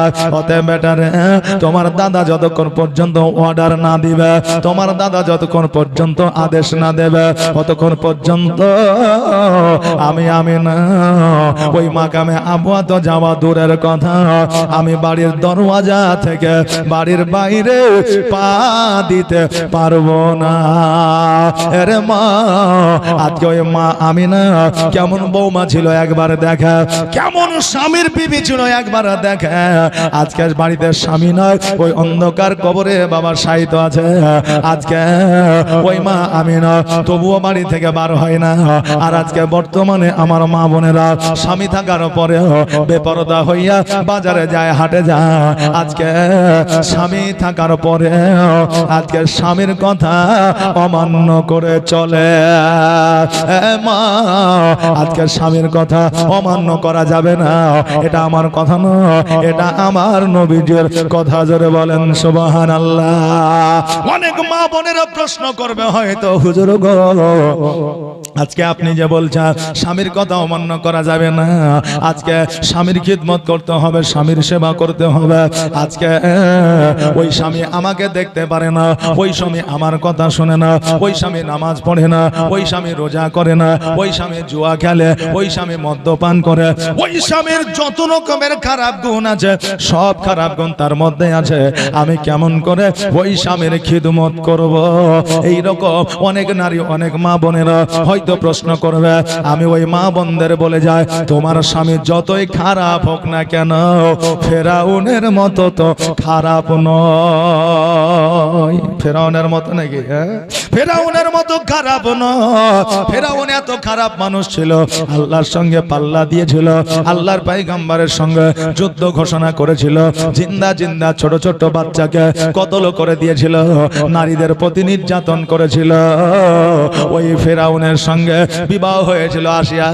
তবু ওই আসিয়া এত খারাপ স্বামী জানার পরে ওই আপনার ফেরাউনের খিদমত করেছিল। জোরে বলেন সুবহানাল্লাহ। তার বনে ওই আসিয়া আল্লাহর নৈকট্য লাভ করেছিল, জান্নাত পেয়েছিল। আরে মা, আজকে তোমার স্বামী খারাপ বলিয়া ওই স্বামীকে তালাক দিয়ে দাও। আজকে স্বামী খারাপ বলিয়া ওই স্বামীর খিদমত করো না। আজকে স্বামী খারাপ বলিয়া আজকে সমাজে বিচার দাও। আজকে স্বামী খারাপ বলিয়া আজকে থানায় গিয়ে তুমি ডায়েরি করো। আজকে ওই মা বোনদের আমি বলে দিয়ে দিতে চাই, আজকে তোমার স্বামী যদি খারাপ হয়, আজকে ওই স্বামীর নামে যদি ডায়েরি করো, ওই স্বামী আরো খারাপ হবে। সমাজে বিচার দিবা, আরো খারাপ হবে। বাপ মাকে জানাবা, আরো খারাপ হবে। কারণ ওই স্বামী তখন বলবে, আমার যা মান ইজ্জত ছিল সব তো আপনার জেনে নিয়েছে, আমার মান ইজ্জত নাই। শ্বশুর বাড়িতে জেনে গিয়েছে, জানার আর বাকি নাই। অতএব আমি ভালো হইলেও আমার মান সম্মান নাই, খারাপ হইলেও আমার কোনো যায় আসে না। এই জন্য অনেক স্বামী বিবির কারণে বাবা খারাপ হয়ে যায়। এই জন্য আমি মা বোনদের বলবো, মারে স্বামীকে যদি ভালো করতে চাও, 5 ওয়াক্ত নামাজ পড়ো, আর রাত্রিবেলা তাহাজ্জুদের নামাজ পড়িয়া আল্লাহর দরবারে দোয়া করো। আল্লাহ যদি চায় তোমার স্বামীকে হেদায়েতের পথটা দেখাবে, তোমার তোমার স্বামীর চরিত্র ভালো হয়ে যাবে। কেননা আপনার দুয়ার চাইতে বড় অস্ত্র, দুয়ার চাইতে বড় ক্ষমতা পৃথিবীর মধ্যে আর কিছু হইতে পারে না। বাপজি ভাইরা, আজকে যেমন বিবিদেরকে হুকুম দিয়েছেন স্বামীদের খিদমত করতে হবে, যতই খারাপ হোক না কেন। পিতামাতার সন্তানদের খিদমত করতে হবে। পিতামাতা তোমাকে জমির ভাগ দেখ আর না দেখ, ওই পিতামাতা তোমাকে ভালোবাসুক আর না বাসুক, ওই পিতামাতা তোমাকে দেখতে পারুক আর না পারুক, কারণ ওই পিতামাতা তোমাকে জন্ম দিয়েছে, পৃথিবীর আলো দেখিয়েছে। আজকে ওই পিতামাতা যদি তোমার প্রতি অসন্তুষ্ট থাকে, তোমাকে যদি দেখতে না পারে, তোমাকে যদি তোমার হক বুঝায় না দেয়, ওই পিতামাতাকে কিয়ামতের দিন জবাব দিতে হবে। এর বিচার আল্লাহ করবে। কিন্তু তুমি সন্তান হইয়া ওই পিতামাতার বিচার করতে পারবে না। জোরে বলা যাবে না সুবহানাল্লাহ। আহারে বাবা, এই জন্য আমি আপনাদের কাছে বলে দিয়ে যাও, আজকে আমাদের মা বোনেরা এমনকি স্বামীর কথাও শোনে না। হ্যাঁ বাবা, আজকে যে স্বামীর কথা শোনে না, আমার নবীজি বলেছে ওই বিবির প্রতি যে অ্যাকশন স্বামী নেবে সেটাই শরীয়তে জায়েজ আছে। জোরে বলে সুবহানাল্লাহ। তবে এটা নয় একজন বিবি দোষ করবে আর ওই বিবির প্রতি মার শুরু হবে, এটাও বাবা শরীয়ত প্রাধান্য দেয় না। আমার নবী বলেছে তোমার বিবি যদি কথা না শোনে, তবে তুমি একটা কাজ করো, তোমার বিবিকে তুমি ওয়ার্নিং দাও। যদি প্রথম ওয়ার্নিং না শোনে, তারপরে দ্বিতীয় ওয়ার্নিং দাও। যদি তাও না শোনে, তার পিতামাতাকে জানাও। তার পিতামাতা বলার পরেও যদি সেই বিবি কথা না শোনে, তোমার পরিবারকে জানাও। তোমার পরিবারকে জানার পরেও যদি সেই বিবি কথা না শোনে, যদি তারপরেও কথা না শোনে, তুমি সমাজের মানুষ, দুইটা মানুষ নিয়ে বসো, বসার পরে মীমাংসা করার চেষ্টা করো। যদি তাও না শোনে, তবে বাবারে ওই বিবিকে প্রয়োজনে তুমি আঘাত করো। এই বাবজি বসেন, বৃষ্টি হবে না রে, একটু বৃষ্টি চমকে উঠে যায় না এবারে। হ্যাঁ হায় হায়, এই ইমানি জাজবা রাখেন অন্তরে। কিসের? যদি বৃষ্টি হয় হবে একটা দিন, বসেন।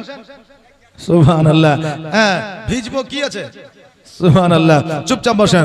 এই বেরাদার, একবার মহব্বতে দরুদ পড়েন। আল্লাহুম্মা সাল্লি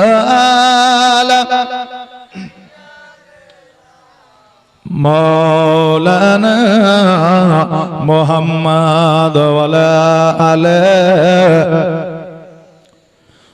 মাওলানা মুহাম্মদ। বাবা বলতেছিলাম, যদি 10টা মানুষ হাজার পনেও তোমার বিবি কথা না শোনে, তবে তোমার বিবিকে তুমি আঘাত করো। কিসের বাড়ি? লাঠির বাড়ি। তবে ওই লাঠিটা কি আপনার লোহা রড হইতে হবে? তাই হবে। ওই লাঠিটা বাঁশের লাঠি হবে না, ওই লাঠিটা কঞ্চিও হবে না, ওই লাঠিটা আপনার কোন রকমের আপনার গাছের ডাল হবে না। শরীয়ত বলেছে ওই লাঠিটা তুলোর লাঠি করতে হবে, আঙুলের মতো সরু। কিসের লাঠি? তুলোর লাঠি, আঙুলের মতো সরু। ওই লাঠি দিয়ে বিবিকে তুমি আঘাত করো। তারপরে কিন্তু কতটা মানে আপনার এই পথ অতিক্রম করে এসে ওই জায়গাতে আসছে, তাই না? জি। তবে বাবা ওই তুলোর লাঠি দিয়ে বিবিকে আঘাত করো, তারপরেও যদি না শোনে, তবে আজকে তোমার জীবনটা যদি রফা দফা করে দেয় বিবি, তবে তোমার যদি মনে হয় তালাক দিতে হবে, তবেই তুমি দিতে পারো। কিন্তু আমরা যুবক, আমরা পুরো একটু বিবির ভুল দেখলে অমনি চুলের মুঠি ধরে পিঠের মধ্যে হাকাম হাকাম করে মারি। অনেকে আছে, কিন্তু এরকম মারা কিন্তু জায়েজ শরীয়তের মধ্যে না। ইসলাম এরকম প্রাধান্য দেয় না, কারণ নারীদেরকে নিয়ামত বলা হয়েছে। এই নারীরা আপনার সেবা করে, এই নারীরা আপনার খিদমত করে, এই নারীরা আপনাকে আনন্দ দেয়, এই নারীরা আপনাকে সন্তানের বাবা বানায়, এই নারীরা একটা সংসারকে আঁকড়ে ধরে। নারীরা জিন্দেগিতে যতদিন বাঁচে ততদিন তাদের কাজ আছে, ছুটি না। আপনার জমিতে ছুটি আছে, বৃষ্টি হলে মাঠে যান না, আজকে রৌদ্র হলে হলে মাঠে যান না, আজকে রবিবার হলে স্কুলে যান না, রবিবার হলে অফিসে যান না, পুজোর ছুটি আছে, ঈদের ছুটি আছে, কুরবানির ছুটি আছে, কিন্তু আমার মা বোনদের কোনো ছুটি না। ঈদের দিনে অফিস না, কিন্তু ঈদের দিনে মা বোনদের কাজ বেড়ে যায়, কুরবানির দিনে মা বোনদের কাজ বেড়ে যায়। আপনি কুরবানির দিনে বিসমিল্লাহ আল্লাহু আকবার বলে কুরবানিটা কেটে দিয়ে শুধুমাত্র খালটা খালাইয়া দিয়ে ছুরি আপনার ধার দিয়ে হাকাম হাকাম করে কেটে নিয়ে এসে বাড়িতে ফেলে দিলেন। বিবি তুই বুঝগা, এখন বিবি রাত 10টা পর্যন্ত উনুনের কাছে গোস্ত সিদ্ধ করে, আর আপনি লাখের মধ্যে তেল দিয়া নাক ডেকে ঘুমান। হয় কি হয় না বাবারে? এই জন্য মা বোনেরা একটা সংসারকে আপনার জিন্দা করে রাখে, একটা সংসারকে টিকায় রাখে। সন্তানের বাবা আপনাকে বানায়, আপনাকে আনন্দ দেয়, আপনার পরিবারটাকে গুছিয়ে রাখে। এই জন্য মায়েদের প্রতি আপনার দ্বারা শুধুমাত্র সম্মান, আপনার যত্ন হবে, কোন রকমের বিবিদের প্রতি জুলুম হবে না। এটাই হলো শরীয়তের শিক্ষা। জোরে বলেন সুবহানাল্লাহ। তবে মা স্বামীর কথার অবাধ্য হবে না। শরীয়তে আজ পর্যন্ত যারা মুমিনত্ব অর্জন করেছে, যারা মুমিনাত হয়েছে, তারা কোনোদিনও স্বামীর কথার বাইরে যায় না। আমিনা বলে বেটারে, আজকে তোমার আব্বা যেই দিন থেকে ইহ জগৎ ছেড়ে পরজগৎ গমন করেছে, সেই দিন থেকে তোমার দাদার অর্ডার ছাড়া, আদেশ ছাড়া আমি বাইরে কোনোদিন যাই না। অতএব আজকেও আমি যাইতে পারবো না। আমার নবী বলে মা, সেই নিয়ে তোমাকে চিন্তা করতে হবে না। আমি দাদার কাছে অর্ডার নিয়ে নেব, আদেশ নিয়ে নেব, আমার দাদা আমাকে বাধা দেবে না। নবী আমার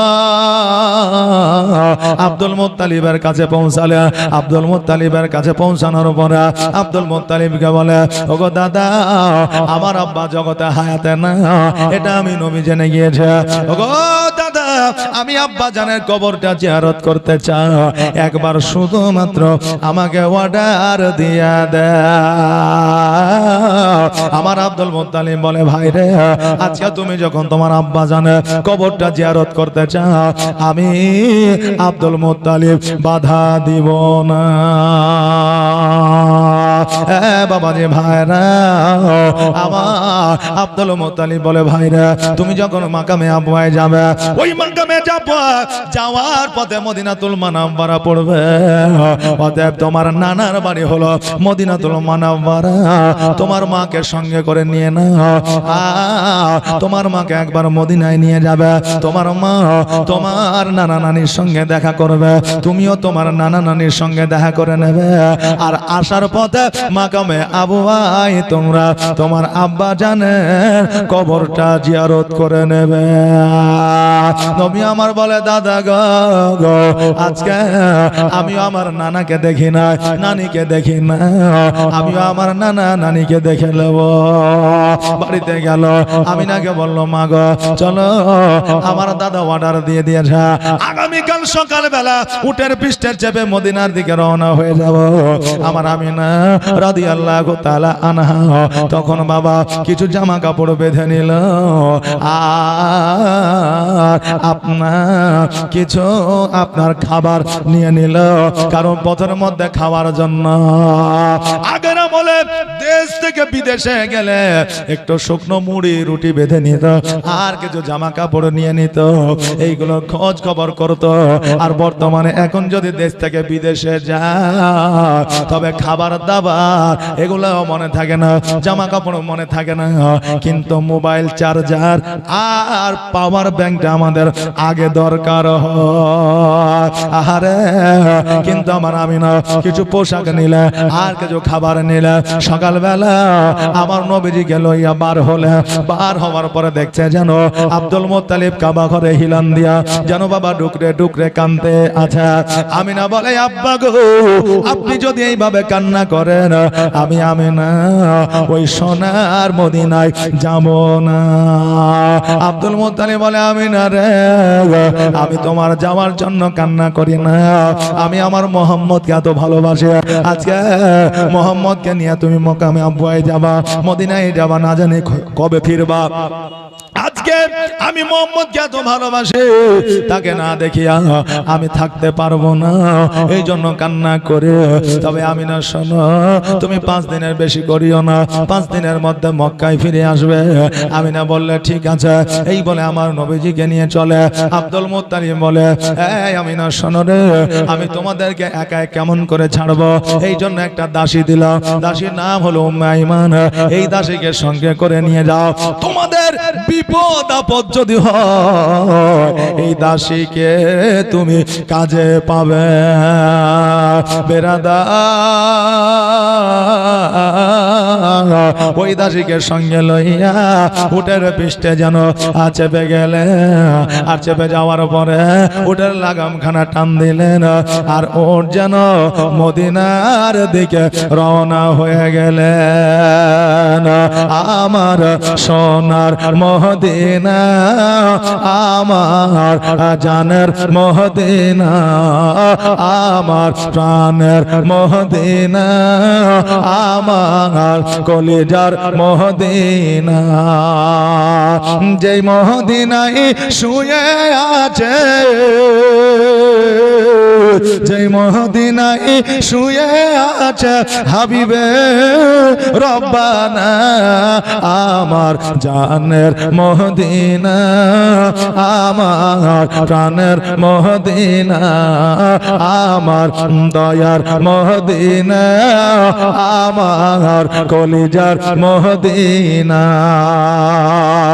কত হাজি হজ করিতে গেল গো মদিনাতে, তবু মদিনা দেখে হাজিদের জান ভরে না। আমার সোনার মদিনা, আমার প্রাণের মদিনা, আমার দয়ার মদিনা, আমার আশেকের মদিনা, যেই মদিনায় শুয়ে আছে হাবিবে রব্বানা, আমার জানের মদিনা, আমার প্রাণের মদিনা, আমার দয়ার মদিনা, আমার কলিজার মদিনা। আমিনা রাদিয়াল্লাহু তাআলা আনহা মদিনায় যখন পৌঁছে গেলেন, মদিনায় পৌঁছে যাওয়ার পরে যেই জায়গায় আব্দুল ওয়াহাব জহুরীর বাড়ি ছিল, যেই জায়গাতে মা আমিনা রাদিয়াল্লাহু তাআলা আনহার বাপের বাড়ি ছিল, ওই জায়গাতে যাওয়ার পরে লক্ষ্য করে দেখে যেন ওই জায়গাতে কোনো বাড়ি ঘর দেখা যায় না। আহারে এবার মা আমিনা রাদিয়াল্লাহু তাআলা ওই জায়গাতে বাবা দাঁড়ায় আছে, ওই জায়গাতে দাঁড়িয়ে থাকার কারণে এবার মদিনার মানুষেরা লক্ষ্য করে ফলো করে দেখা একজন মহিলা একটা বাচ্চা নিয়ে দাঁড়িয়ে আছে, ওট নিয়ে দাঁড়িয়ে আছে, অনেকক্ষণ থেকে না জানে কি কারণে দাঁড়িয়ে আছে। চলো একবার জিজ্ঞাসা করে আসি। আজকে এই দক্ষিণ শহরে আপনার গ্রামে কোনো একটা যদি অপরিচিত মানুষ দাঁড়িয়ে থাকে 1 ঘন্টা 2 ঘন্টা, তো গ্রামের মানুষকে জিজ্ঞাসা করবে কিনা? করবে না? এখন বাড়ি কোথায়, কি ব্যাপার, এখানে এসেছে কেন? আগে জিজ্ঞাসা করতেন কি করতেন না জানি না, কিন্তু এখন তো জিজ্ঞাসা করবেনই। কেন বলেন তো? কারণ এখন আমাদের এরিয়াতে শুধু নয়, আজকে এই গোটা দেশে যেভাবে আপনার এই বাচ্চা কাচ্চা চুরি হয়েছে বুঝলেন, তাতে একটা বিদেশি লোক দেখলে তাকে আগে জিজ্ঞাসা করতেই হবে যে তোমার বাড়ি কোথায়, কি ব্যাপার, কিসের জন্য এসেছো, কথা বুঝলেন না? আর চোর ছাড়চোরে তো অভাব নাই, নাকি বলে? তো জিজ্ঞাসা করতে হবে। এখন মারে নিজের বাড়ি শুধু কাজ দেখলে হবে না, বাচ্চা কাচ্চাকে দেখে রাখতে হবে, কারণ একদিনের অবহেলা সারা জীবন আপনি কান্না করেও পথ পাবেন না। এই জন্য বাচ্চা কাচ্চাকে দেখে রাখতে হবে। স্কুলে পাঠাচ্ছি গাড়িতে করে, টোটোতে করে, অটোতে করে, আর গাড়িওয়ালার দায়িত্বেই শুধু ছেড়ে দিলেও হবে না, মাঝে মধ্যে বাচ্চাদেরকে ফলো করে যেতে হবে। টোটোওয়ালাকে না বলে, অটোওয়ালাকে না বলে, যে অটোওয়ালা টোটো রেখে দিয়ে চাবড়ি খাচ্ছে, ছেলেদের কাছে সেদিকে ফলো করছে কি করছে না, শুধু টাকা আছে মানে ফেলে দিলাম বাচ্চা আমার সেফ, তা নয়। বাচ্চারা বর্তমান সেফ নয়। বাংলাদেশে গত কয়েকদিন আগে বুঝলেন একটা বাস উল্টে গিয়েছে নদীতে, খবরটা অনেকে দেখেছেন হয়তো। তো আজকে আমি বলবো যে তাদের একটা ভুল তো অবশ্যই ছিল। কেন? যে একটা নৌকার উপরে যখন গাড়ি উঠাবো তখন গাড়ি বোঝায়, আমি যাত্রীকে কেন রাখবো, নামিয়ে দেবো, বাস আমি আলাদা উঠাবো, যাত্রী আলাদা উঠবে, তাই না? সে যেহেতু রিস্ক আছে, যেহেতু অসুবিধা আছে, তাহলে আমাদের কিন্তু একটুকু সাবধানতা মানে অসাবধানতার কারণে আমাদের সারা জীবনের কান্না। ওই রকম আমি বাপেদের বলবো, মায়েদের বলবো, বাচ্চাকে যদি স্কুলে দেন, বাড়িতে যদি খেলাধুলা করে, একটু লক্ষ্য করে রাখবেন, একটু টার্গেটে রাখবেন। যদি একটা অ্যাক্সিডেন্ট ঘটে যায় তাহলে আপনার জীবন কিন্তু বরবাদ হয়ে যাবে। অনেকে দেখা যায় যে রাস্তাঘাটে পথে ছোট ছোট বাচ্চারা খেলে বেড়াচ্ছে সারাদিন, বাপ মায়ের কোনো খোঁজই নাই, যে বাপ মায়ের লক্ষ্যই নাই। আচ্ছা, ওই বাচ্চাকে যদি উঠিয়ে নিয়ে চলে যেত, আমার মনে হয় যে দুদিন পরে মনে হয় খোঁজ করবে, কথা বললেন না, দুদিন পরে মনে হয় খোঁজ করবে। এ মা জননী, আজকে ওই সন্তানকে তুমি যদি ফলো না করো, তুমি যদি সিকিউরিটি না দাও, তুমি যদি তোমার আয়ত্তে না রাখো, তাহলে ওই সন্তান একদিন কিন্তু তোমার বিরুদ্ধে দাঁড়িয়ে যাবে। এই জন্য সন্তানই কিন্তু পরিবেশ, সন্তান শিক্ষা একজন মায়ের কাছে, বাপের কাছ থেকে কিন্তু অর্জন করে। আল্লাহ তাবারাক তাআলা তৌফিক দান করে। সকলে বলেন আমিন সুম্মা আমিন। আজকে আমাদের গ্রামে আসলে কোনো মানুষ নতুন জিজ্ঞাসা করবে, ঠিক তেমনি মদিনাবাসীরা আমিনার কাছে আসিয়া বলতেছে, মা তুমি তো অনেকক্ষণ ধরে এখানে দাঁড়িয়ে আছো, তো কিসের জন্য দাঁড়িয়ে আছো বলো না? তা আমিনা বলছে, এই জায়গায় আব্দুল ওয়াহাব জোহরি নামক একজনের বাড়ি ছিল, তো সে কোথায় বাড়ি করেছে এখানে বাড়ি দেখতে পাচ্ছি না। তো তার কারণ আগে বাড়ি করতো খেজুর পাতার খ্যাড় দিয়ে, পাতা দিয়ে, হ্যাঁ, তারপরে হয়তো মাটি দিয়ে, দেওয়াল দিয়ে। কোনো কারণবশত ভেঙে গেলে জায়গার অভাব ছিল না, অপর জায়গাতে আবার বাড়ি করে নিত। কিন্তু এখন বর্তমানে আমাদের একটা বাড়ি করলে আমি বাস করে মরে যাব, আমার বেটা বাস করে মরে যাবে, তারপরে পোতা বাস করে মরে যাবে, তারপরেও হয়তো থেকে যাবে, নাকি বলেন? হ্যাঁ, আমাদের বাড়ি এখন শক্ত পোক্তা করে বাড়ি। এখন বাড়ি এক জায়গা থেকে অপর জায়গায় যাওয়ার দরকার হচ্ছে না বেরাদার। তো আগের বাড়ি এরকম ছিল। তা আমিনা চিন্তা করছে যে হয়তো এই জায়গা থেকে অন্য কোথাও বাড়ি ঘর করেছে। তো এবার মদিনাবাসীরা বলছে, আমিনা, ওরা তো নাম জানে না যেটা আমিনা, বলছে, মা আজকে এই জায়গাতে আব্দুল ওয়াহাব জোহরির বাড়ি ছিল, তুমি কি করে জানলে? আমিনা বলতেছে, মদিনাবাসীরা আজকে থেকে 6.5 বছর আগে এই মদিনায় আমি চলাফেরা করেছি, এই জায়গায় আব্দুল ওয়াহাব জোহরির বাড়ি ছিল। আজকে হয়তো আমি এত বছর আসি নাই বলে, তাই বলে আমার মনে নয় এটা নয়, এই জায়গায় একটা বাড়ি ছিল যার নাম ছিল আব্দুল ওয়াহাব জোহরি। বলো বলো এ বাড়ি কোথায় করেছে? মদিনাবাসীরা বলে, হ্যাঁ মা, তুমি হয়তো জানো না, এই জায়গায় আব্দুল ওয়াহাব জোহরির বাড়ি ছিল। ওই আব্দুল ওয়াহাব জোহরি আর জগতের মধ্যে না, উনি এই জগৎ ছেড়ে পর জগৎ গমন করেছে। সঙ্গে সঙ্গে আমিনা রাদিয়াল্লাহু তাআলা দুই চোখের পানি ছেড়ে দিয়ে কান্দে, আল্লাহ গো, আজকে আমার স্বামী ইন্তেকাল করলো, আমার স্বামী শেষ মুখখানা আমি দেখতে পাইলাম না। আমার মা ইন্তেকাল করেছিল, আমার মায়ের শেষ মুখখানা আমি দেখতে পাই না। আমার আব্বা ইন্তেকাল করলো, আমার আব্বা জানের শেষ সময়টা আমি দেখতে পাইলাম না। ওগো আল্লাহ, আজকে আমার তকদিরে, আমার নসিবে তুমি কি লিখেছো এটা তুমি ভালো করে জানো। আহারে বাবা, আমিনা যখন অঝার নয়নে কান্না করে, মদিনাবাসীরা বলে, এ মা শোনো, আজকে যদি তার সঙ্গে তোমার আত্মীয়তা থাকে, যদি তার সঙ্গে কোনো প্রয়োজন হয়, তার একটা কন্যা আছে ওই মক্কা নগরে, আব্দুল্লাহর সঙ্গে বিবাহ হয়েছে, আব্দুল মুত্তালিবের বেটার সঙ্গে বিবাহ হয়েছে, আজকে তার সঙ্গে তুমি সাক্ষাৎ করে নিও, যার নাম হলো আমিনা। আমিনা বলে, মদিনাবাসীরা রে, আজকে যে এই জায়গায় যে মহিলা দাঁড়িয়ে আছে, ওই মহিলার অন্য কোনো মহিলা নয়, আমি হলাম আব্দুল ওয়াহাব জোহরির কন্যা, আমার নাম হলো আমিনা। মদিনাবাসীরা বলে, আমিনা রে, আজকে এতদিন হইল তুমি মক্কা নগরে গিয়েছো, একদিনও মদিনা আসো না, কেন আসো নাই বলো?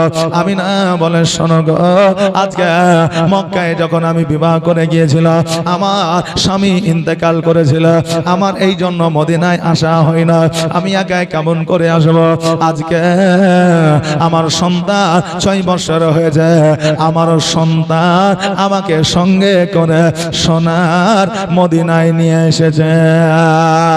আমিনা বলে বেটা রে, আজকে তোমার আব্বাকে তুমি দেখতে পাও না, আজকে তোমার নানাকেও দেখতে পাইলা না, আজকে তোমার নানার বাড়িতে আর থাকা হবে না। চলো চলো মাকামে আবওয়া দিয়া তোমার আব্বার কবর জিয়ারত করিয়া চলো পুনরায় আমরা বাড়িতে যাব। আহা, মদিনাবাসীরা আগে থেকে সুন্দর, মদিনাবাসীদের অন্তর ভালো, মদিনাবাসীদের মন মানসিকতা ভালো। মদিনার মানুষেরা বলে, আমিনা শোনো, আজকে কেন তুমি বাড়িতে যাবা? আজকে তোমার আব্বা নাই তো কি হয়েছে? আমরা মদিনাবাসী এখনো পর্যন্ত বেঁচে আছে, এখনো পর্যন্ত হায়াতে আছে। ওরে আমিনা, আজকে আমরা তোমার দেখাশোনা করব, তোমার মেহমানদারি করব, তোমার যতদিন মন চায় তুমি অতদিন সোনার মদিনাতে থাকো। বাবা, আপনার গ্রামের মানুষরা, আপনার গ্রামের মধ্যে যদি কোনো একটা মেয়ের বিয়ে হয়েছে বিদেশে, তার আব্বা মা ভাই বোন কেউ বেঁচে না, এখন সে মেয়েটা যদি আপনার গ্রামে আসে, ওই মেয়েটাকে গিয়ে আপনার বাড়িতে ডাকবেন না? ডাকবেন কিনা? না হলে একটা চাও খাওয়াবেন, তাই না? এটাই হলো শরীয়তের আদর্শ, ইসলামের আইন, এটাই হলো আমাদের বিবেক বিবেচনা। বাবারে, আজকে আমরা মানুষ হইয়া মানুষকে যদি ভালো না বাঁচতে পারি, তবে আমাদের কোনো মানসিকতা ঐতিহ্যের কোনো দাম না। এই জন্য মানুষ হইয়া মানুষকে ভালোবাসতে হবে। এই জন্য কবির ভাষায় বলতেছে, আমি মানুষ হইয়া জন্ম লইয়া মানুষে করিলাম কি? আমি নবী না চিনিলাম, কি ভুল করিলাম, ঝুলিতে ভরিলাম কি? আমি মানুষ হইয়া জন্ম লইয়া মানুষে করিলাম কি? বাবা রে ভাইরা, যারা নবীকে চিনল, যারা নবীকে মানল, যারা নবীকে মহব্বত করলো, তারা মানুষ হইয়া মানুষের সঙ্গেও বাবা মহব্বত করবে। জোরে বলেন সুবহানাল্লাহ। আজকে বেরাদা দেশে বিদেশে, আজকে এখানে ওখানে সেখানে কত বাবা রঙ্গ তামাশা হচ্ছে, কিন্তু আমরা মুসলমান, আমরা অত্যাচারিত হওয়ার পরে আমরা এখনো পর্যন্ত হ্যাপি ও খুশি আছি। জোরে বলেন সুবহানাল্লাহ। বাপজি ভাইরা, আমার মায়েরা, আমার আমিনা রাদিয়াল্লাহু তাআলা আনহা ওই মদিনাবাসীদের কাছে আপনার থাকলে, মদিনাবাসীরা যেন ওয়েলকাম করলেন, শুভেচ্ছা জানালেন, বাড়িতে নিয়ে গেলেন, যতটুকু পারলেন আপ্যায়ন করলেন। এইভাবে একদিন, 2 দিন, 3 দিন, 4 দিন অতিবাহিত হয়ে গেল। এবার দাসী উম্মে আইমান বলে, আমিনা, আজকে আপনার শ্বশুর আব্বা আব্দুল মুত্তালিব বলেছে, আমিনা রে, 5 দিনের যেন বেশি না হয়ে যায়। আমিনা, আজকে 4 দিন হয়ে গেল, তবে আর মদিনায় থাকা আমাদের যাবে না। সঙ্গে সঙ্গে আমিনা রাদিয়াল্লাহু তাআলা আনহা যেন বেডিং পত্র গোটা নিয়া উটের পৃষ্ঠে বাবা চেপে গেলেন। মদিনাবাসীরা বলে, আমিনা রে, আজকে কয়েকদিন তুমি থাকলা, আমাদের মন ভরলো না তোমার আপ্যায়ন করা। আমিনা, আরো কয়েকদিন থেকে গেলে কি হইতো না? আমিনা বলে, শোনো রে মদিনাবাসীরা, আজকে তোমরা যে আমার আপ্যায়ন করেছ, আমার দেখাশোনা করেছ, এতে আমি আমিনা অতি খুশি। আমি যদি হায়াতে থাকি, বেঁচে থাকে, আবার পুনরায় মদিনাতে আসবো। জোরে বলেন সুবহানাল্লাহ। আর একটু জোরে বলা যাবে না সুবহানাল্লাহ? আকাশ ঠান্ডা তো আমরাও কি ঠান্ডা? ঠান্ডা লাগছে না? যদি লাগে তাহলে কমিটিকে বলে একটা কম্বলের ব্যবস্থা করে দেবো, অসুবিধা নেই।